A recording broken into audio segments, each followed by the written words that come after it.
Gera na raw ang nangyayari sa Makati City Hall. Sabi po yan ni suspended Makati Mayor Junjun Binay. Buwelta naman ni DILG Secretary Mar Rojas, hindi dapat maghari-harian sa lungsod si Binay. Kanina nahiay na po ang ikalawang utos ng pagsususpinde o suspension order laban kay Junjun Binay sa kabila ng pagsiklab ng kaguluhan. Nakatutok si Haji Reta.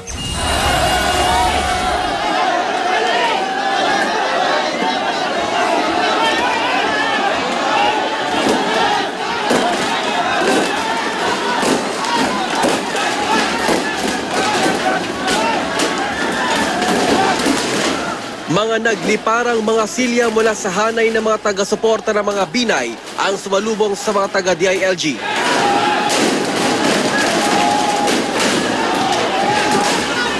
Pasado alas 8 ng umaga, dumating ang team mula sa DILG dalang suspension order mula sa Ombudsman laban kay Makati Mayor Junjun Binay. Ito ay para sa kaso kaugnay sa pagpapatayo ng Makati Science Building.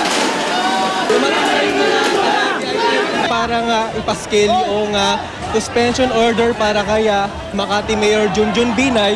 At pagdating pala ng mga taga-DILG ay nagkaroon na ng girian. Yung mga upuan, hinagis dito sa mga pulis na nagbabantay naman doon sa may pintuan ng dito sa harapan nitong Makati City Hall Building 2. Ayaw nilang payagan na ipaskil o ma-serve man lamang itong suspension order para kay Makati Mayor Junjun Binay. Sarado ang City Hall kaya walang makapasok. Ang ilang lalaki, hinampas pa ang mga panangga ng mga pulis. Sa gitna ng kaguluhan, binitbit ng mga pulis ang hinihinalang pasimuno at saka inilayo sa City Hall. Dito ho, sa grupo namin, disiplinado ang mga tao namin dito. Habang ang ilang supporter nananawagang panatilihin ang kaayusan, humupa ang kaguluhan nang may paskilan ng DILG team ang suspension order sa isang poste sa harap ng City Hall.